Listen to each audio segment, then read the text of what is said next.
Last topic we want to cover sort of in the big picture is virtualization, right?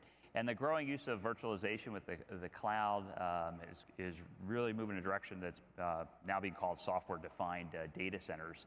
And it's enabling a lot of benefits in speed, or the promise of this is coming, in big benefits in speed, scalability, agility, and surprisingly, security if it's done right. We've been hard at work on that with our next speaker, which is a leader in the space and is really defining the software-defined data center, really setting the trend for everybody else in the industry.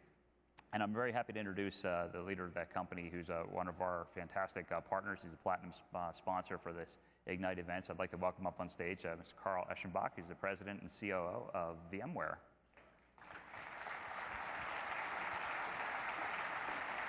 Carl, thanks for being here today. It's great to see you. So I know you're going to talk a little bit about this whole software-defined data center thing, which is great. We're very closely aligned with VMware, so we know a lot about this thing. But this is kind of killing us, right? Because yet another thing that we're all going to have to figure out how to secure. So I'd love to hear the thoughts on that. Yeah, well, clearly VMware's vision of the future is a software-defined data center, and we really pride ourselves on being an innovative technology company, and we really want to bring disruption to the market in a very positive sense. So we're bringing the software-defined data center to the market today. And many people in this audience will look at it and say, wow, this is something else I have to figure out how to protect. Right. And many people today will say, this is a new target. But what I'm going to articulate to your audience today, Mark, is this is not a target. In fact, what it is, it's a weapon they can all use to more securely protect the data, the network, and the intellectual property of their companies. Sounds great. I look forward to hearing it. All right, thanks, Mark. Carl. Thanks. So good morning, everyone. VMware is very proud and excited to participate in the Ignite conference here today and be a platinum sponsor. We're also very excited to be here with all of you, our industry's thought leaders for enterprise network security. And while VMware is clearly focused on virtualization, data center automation, and the cloud as a whole, we have deep intellectual property and knowledge of the security market. And we understand all of you here today are the first in the last line of defense to protect your corporation's data, systems, and networks from sophisticated cyber attacks unlike we've ever seen in the industry in the past. We also understand that your job is extremely challenging and you're in a very difficult position. In fact, your job at times can be thankless because if you do it perfect, no one notices. No one rewards you. If you make one mistake, there's a potential or possibility that you could be fired. If you take your time to ensure you're protecting all of the assets in the data center, you're viewed as a bottleneck. This is why you're in a very difficult and challenging position today in our industry. But this is also why VMware and Palo Alto Networks have decided to partner together over the last couple years. And back at VMware's user conference in San Francisco, VMworld, we announced an expansion of our partnership where we're integrating Palo Alto's Panorama VM series architecture into VMware's NSX architecture, which is a network virtualization platform. And then just a few weeks ago at the RSA conference, we announced the general availability of that integrated solution and an expansion of our partnership in a dual resale agreement that we have to service customers like you going forward. Now today what we're going to do is we're going to talk about how VMware in partnership with Palo Alto Networks is driving a massive industry movement. And that industry movement is the software-defined data center. And today we want to show you something new that improves security and helps you automate a lot of the access to infrastructure service that today is done very manually. So let's take a look and start by defining what is the software-defined data center. Well, very simply put, it's this notion of virtualizing all physical components in the data center, starting with the compute layer, and from VMware's perspective, specifically x86, virtualizing the network, and also virtualizing storage. And moving from a world today where we're managing that infrastructure to a world where we're automating that infrastructure in the future. Now, you may sit there and say, this is a grand vision. And why is VMware so confident that we can bring this notion of the software-defined data center to all of you, not in the future, but starting today? And the reason for this is because an industry movement started almost a decade ago with server virtualization. And this whole notion of breaking the compute bond between the underlying hardware and the operating system drove massive economies and efficiencies in an underutilized asset in the data center.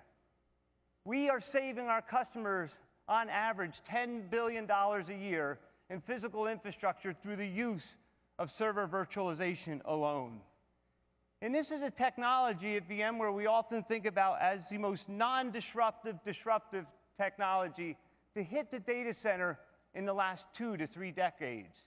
It was non-disruptive to the operating systems, the applications, and the users. But it was very disruptive to the operating model of IT in a very positive way. Take that same notion now and move horizontally across the rest of the unvirtualized data center, specifically networking and into storage. This is the notion of the software-defined data center when wrapped around it with highly automated software.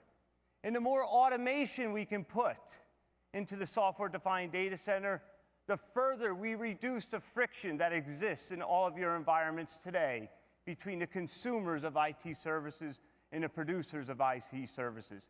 This is what automation will do to the software-defined data center. So let's quickly step back and look at some of the trends that are driving us in this direction. And let's start with this concept of server virtualization. And something very interesting happened at the end of 2009 and as we got into 2010. And it was what we call the tipping point, where more applications and operating systems were being deployed in virtual machines than on physical servers. But it didn't just stop there. As we exit 2014, we estimate that roughly 70% of data center applications and operating systems will be virtualized, which has also created another phenomenon in the data center, and that is networking.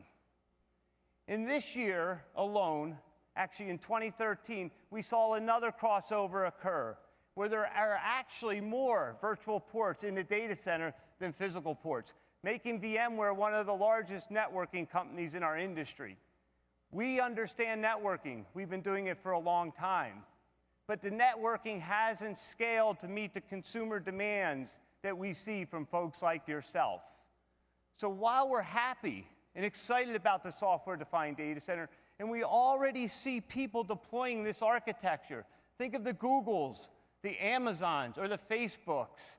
They've already deployed an infrastructure that is being powered and delivered by software. And the relationship between all of the services that sit above this data center operating platform are abstracted off of those hardware services. But today, we're not going to talk about all of those. What we're going to do is we're going to double-click and we're going to focus on network virtualization. But not just network virtualization. We're going to talk about network virtualization in combination with security and how it can be delivered in a software-defined data center. So how would this look? How does this occur? How do you leverage this? Well, let's start by looking at what most of you have today. You have a physical network infrastructure that's been in place for decades, and the operating model of it has not changed in a long time. This could be a Cisco infrastructure, it could be a Juniper, it could be an Arista, a 3Com, any type of network infrastructure you have today. And what surrounds that is the compute capacity in your data centers. And if you step back just 5 or 6 years ago, the bottleneck in getting applications and services into the market quickly was really the server. Because it would take months to get a server once you order it, rack and stack it, put the operating system on it, and start to load those applications. The network was never the bottleneck. And with the introduction of a data center virtualization layer, a hypervisor on each of those servers, we changed the operating model and the operating system of the data center forever. And now what's happened because of server virtualization, another bottleneck has emerged. It's no longer the server. In fact, what it is the network. Because we can spin up a virtual machine very quickly. But we need to take and hand that virtual machine off to the assembly line of layer 2, layer 3 network services, off to the assembly line of the security team, the load balancing team, and the firewall team. But we need to change that as well. So just like we implemented server virtualization and we've created this data center operating system, you can now think of layering on top of it a network hypervisor or a network virtualization data center operating system. So why is this important? Because just like in a server virtual machine, you could very easily snapshot it, create it, deploy it, delete it, restore it. Now, with this new network virtualization layer, you can do the exact same thing for all of your networking services. You can programmatically create, delete, restore, and snapshot a virtual network. Folks, this changes the entire operating model of the data center and allows all of you to now start to think of deploying virtual machine and compute capacity simultaneously with networking capacity. And you can go from taking months or weeks to deploy infrastructure services to literally minutes. Now, to help me dive a bit deeper into this, I'd like to introduce to stage with me Rod Stuhlmuller, who is the Director of Product Marketing for our Networking Security Business Unit. Rod, welcome. Thanks for joining me. Welcome. So I've started out articulating what the highest level of the benefits of network virtualization and security. Let's take it a little bit deeper and talk about the true benefits for these people and what it really means to them. Great, let's do that. So Carl talked about creating a software container that you could programmatically create and move and restore, delete, like you do a VM. So what you're seeing here is a virtual network. So what's in a virtual network? We've got layer 2 switching, we've got layer 3 routing, we've got firewalling, load balancing, QoS, ACLs, everything that a connected workload is expecting from the network. So we can connect workloads, a couple of VMs, to the layer 2 switch. Well, that's great, Rod, but we've been switching and doing virtual switching for some time. What if we want to route? Well, that's a good question. So let's say we need to put one of those VMs on a new subnet. Now, in the past, the packets would have had to leave one of those VMs, go out through the vSwitch, across the physical network, and hit some core router to be routed and come back across the network just to talk to that VM sitting next to it on this hypervisor. So that's powerful, Rod, but what you're articulating here is everything running on the same physical host. What if we want to leverage compute capacity across the data center and this is on a different host? That's right. So now I have the ability to create other workloads, essentially taking advantage of any compute capacity anywhere in the data center, connecting it to this virtual network. Even if those are over multiple subnets and availability zones, I'm now taking advantage of this virtual network to connect these in the data center. Okay, Rod, I think you have their interest. How do you actually program this? How do you automate this? It's a good question. So first you have your cloud management platform. So the cloud management platform can be a product from VMware like vCloud Automation Center, or it could be OpenStack, or it can be a custom platform. Because what it's going to do when you provision your VMs is it's going to talk to the NSX controller. The NSX controller is then going to provision network services down into the vSwitch. So the little green boxes that you just saw up here, that's the layer 2, layer 3, firewalling, QoS, ACLs, everything that that connected workload is expecting, and it's provisioned when that workload is provisioned. So when these two workloads start talking to each other, what happens is the packets flow through those network services. The packet is then encapsulated and sent across the physical network to the other hypervisor, decapsulated, and talks to the VM on the other side. So effectively, what we're doing is turning the underlying physical network into an IP backplane. So if you think of a physical network chassis, those modules are connected to the backplane, and nobody goes and creates VLANs or does ACLs or creates firewall rules on the backplane of that physical chassis, its job is to simply move packets as efficiently as possible from one module to the other. The intelligence is on the module. So if you think of each one of the hypervisors here as a module plugged into this backplane, we've effectively turned the underlying physical network into a high-speed IP backplane. So Rod, what you're talking about here is just like with server virtualization. You didn't have to rip and replace your servers to get the benefit of server virtualization. You're saying we don't have to do anything to the existing network infrastructure that these folks have today, and we can get the benefit of network virtualization on top of it. That's exactly right. So really what they need to focus on, or you need to focus on in the future, is how do you choose the best price performance hardware for your network infrastructure so that we can run over top of it extremely fast. Exactly. So Rod, we've talked about decoupling services from the hardware, but the hardware at times does provide significant benefits and value add. How can we take advantage of those value adds of the hardware capabilities in a virtual network? Well, I think I have a slide somewhere in the deck that described that.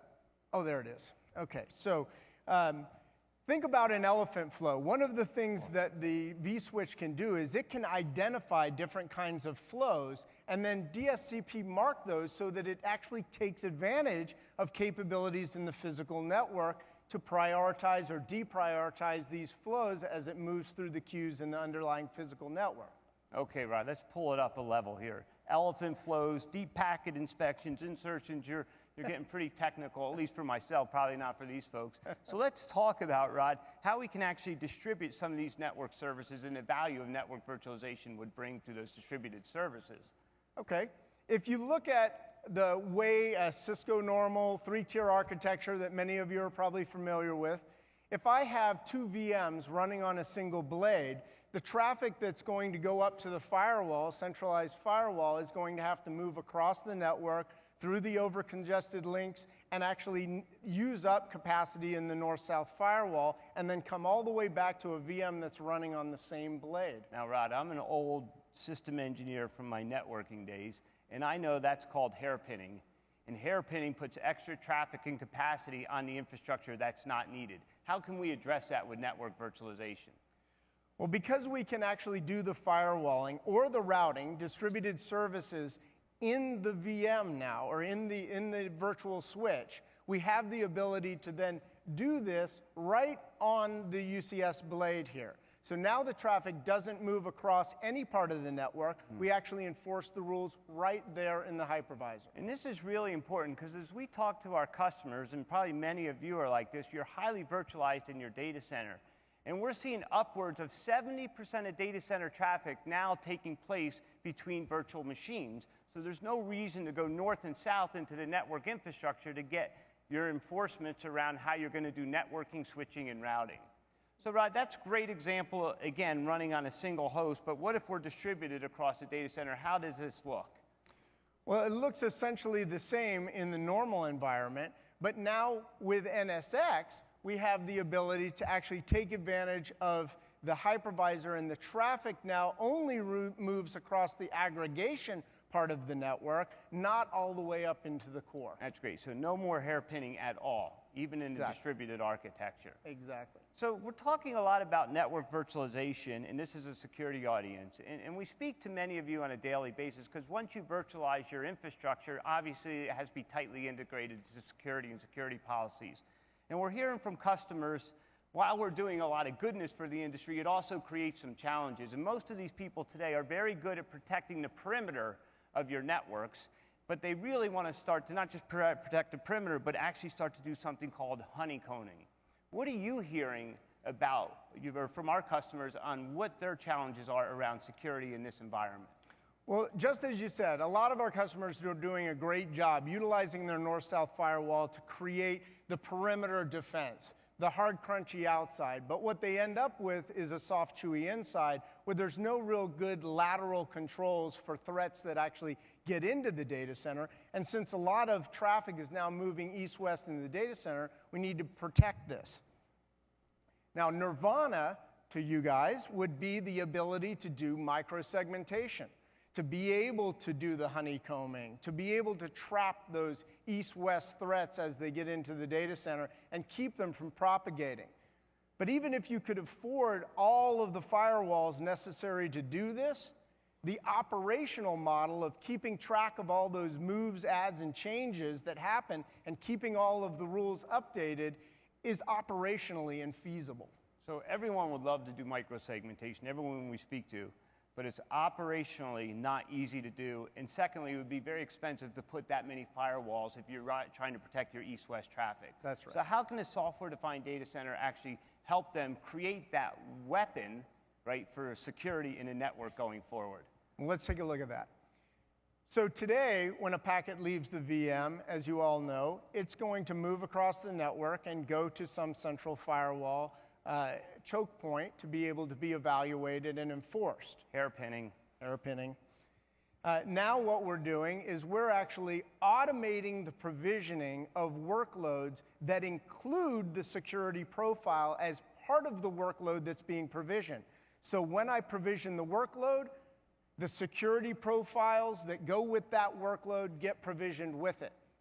That's great. So what if I want to leverage a technology like vMotion and move that running stateful application and virtual machine from one physical host to another? What happens to the security policies and rules? Well, first let's talk about what happens to the packet when it leaves the VM. That's a good point. It actually gets enforced at the virtual interface. So now I'm distributing this capability to every virtual interface in the data center. And then, as you mentioned, if that VM moves, all of its services move with it automatically with no human intervention. No one has to do anything. That's exactly right. All of the security state policies and rules move with it. Now, one of the things we hear often from you folks is if you delete or take something out of your data center, you got to go back and look at all the rules and policies that were associated. What if we want to deprovision this virtual machine and this application and take it out of the network? How much work is involved for these folks? Yeah, absolutely. We hear that all the time. When we're deprovisioning applications, what happens? Do I have to go clean up the firewall rules? How do I understand which firewall went with that application? In this environment, you delete the application, its rules go with it. Nobody has to go clean anything up. Very powerful. They go away. They go away. Very powerful. So you're all probably saying, this is great. How many people are doing this? Well, quite honestly, we have many of our customers already implementing the software-defined data center, network virtualization, and in conjunction with some of these layer 4 through 7 networking services. And we'd like to very quickly show you one of those customers and how they're leveraging this powerful platform. Let's run the video.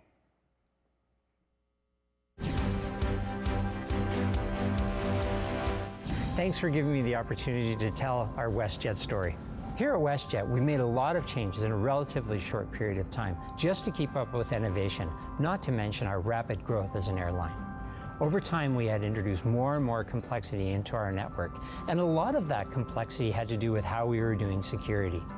Also, as we continued to drive towards more integrated solutions, we started seeing an increase in east-to-west traffic. This new traffic pattern exemplified the problems that we were seeing in our data center. In response to that, we started looking at hardware-based solutions, but they were very expensive. Also, it really didn't solve the traffic issue. It simply moved the issue closer to the core, allowing us to throw more hardware resources at it. It also did little to improve our agility. After we were done, it would still take the same amount of time to deploy a service into our network. NSX provides a very agile platform for the network, which is a key to implementing our new approach to security. We quickly learned the advantages of having a virtualized network and how it's one of the foundational pillars towards building a software-defined data center, which is of course what enables automation. We also learned how software-defined networking would allow us to configure networks by the click of a button. No more running down to the data center to recable. No more logging on to switches. Since then, we have completed many tests of NSX and have just finished an exercise of deploying our new security model within the framework. Using NSX, we see an opportunity to improve network performance, reduce time and effort required to deploy solutions, all while improving our network security. We are very excited about deploying NSX as the foundation for our software-defined data center. Thanks for including us in your presentation. Next year, I'd love to be there in sunny Vegas with an update. So as you can see, they're implementing NSX in a lot of the network functionality that both Rod and I have articulated so far today. Now, in partnership with Palo Alto Networks, right, to get this nirvana of micro-segmentation, I think it would take massive amounts of capacity and scalability to actually achieve that. How, in a software world, in a distributed software world, in a new operating system platform for the data center, can we get those same capabilities around scalability and capacity that's needed to achieve micro-segmentation? Well, that's a good point, and it's important to understand we're not talking about replacing the north-south firewall. This is always going to require that kind of capacity that's delivered in a hardware platform. For instance, with the Palo Alto solution now reaching 120 gigabits per second. But what you're seeing a lot of times is people try to take that same functionality and just move it into a VM, a virtual firewall. And that doesn't deliver really anything different except for a lot lower performance. It's still using the same operational model. What the platform delivers is the ability to deliver the automated policy management, kernel-embedded performance that gives us the ability to do 20 gigabits per second per host. Per host. Per host. So both in a physical firewall or a virtual firewall, there's limited capacity. It's limited in scalability. So what you're saying, every time we now add a host to the data center, we're automatically scaling the capacity of our firewalling. Exactly. But there's more.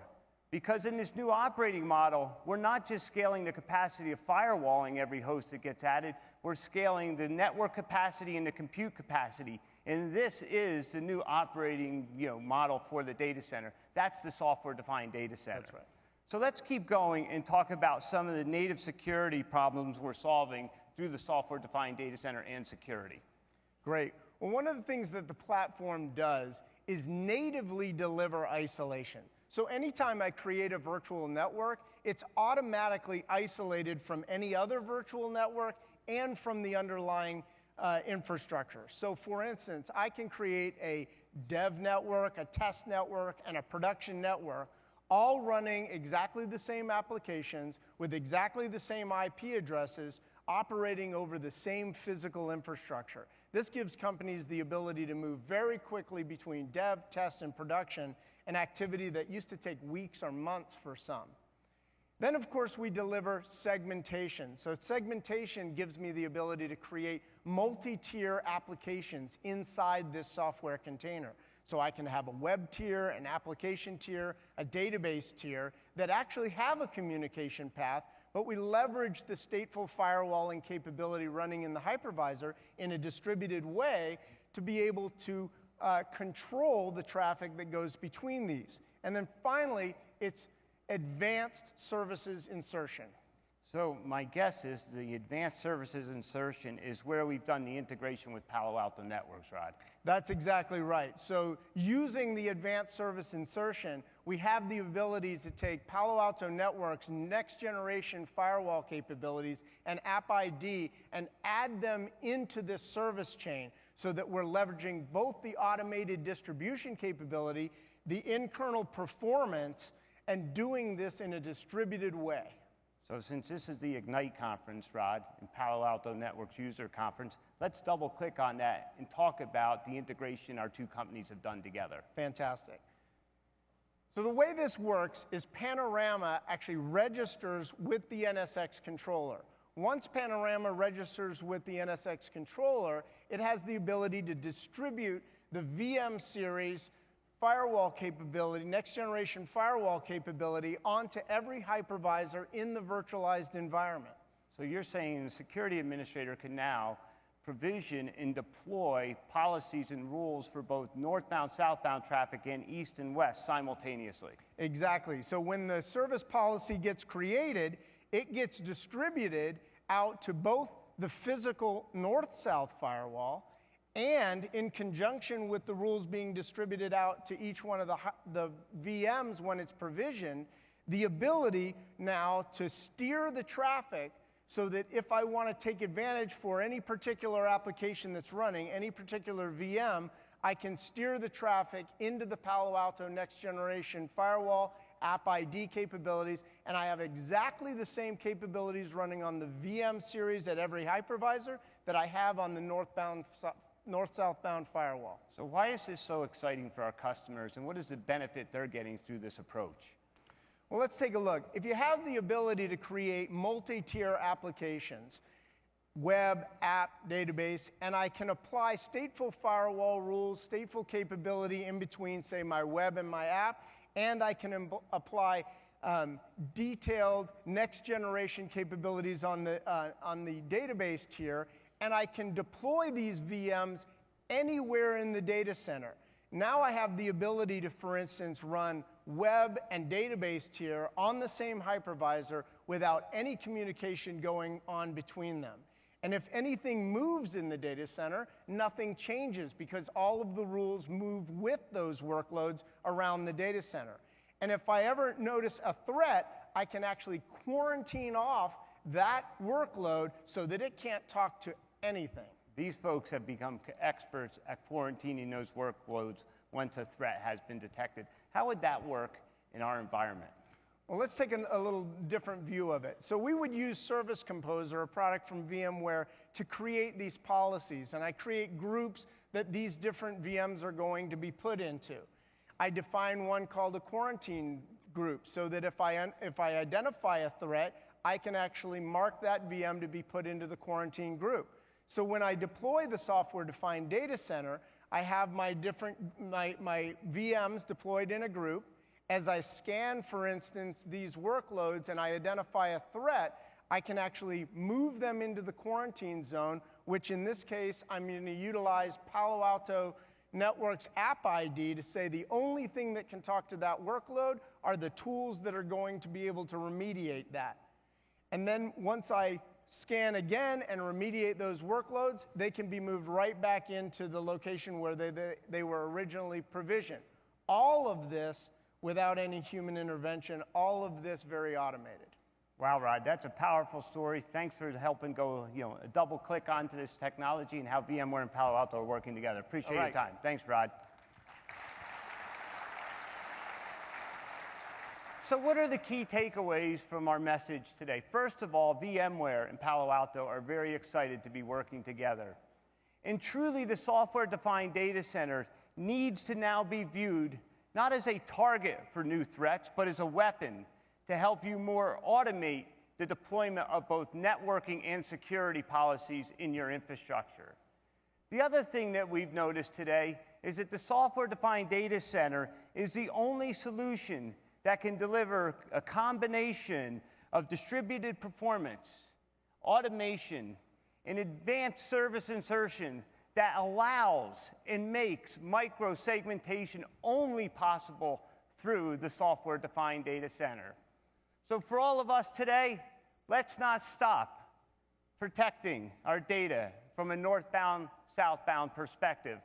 Let's go east and west, and let's build a three-way partnership between you, VMware, and Palo Alto Networks, and ignite the future of the data center. Thank you, and enjoy the rest of your conference.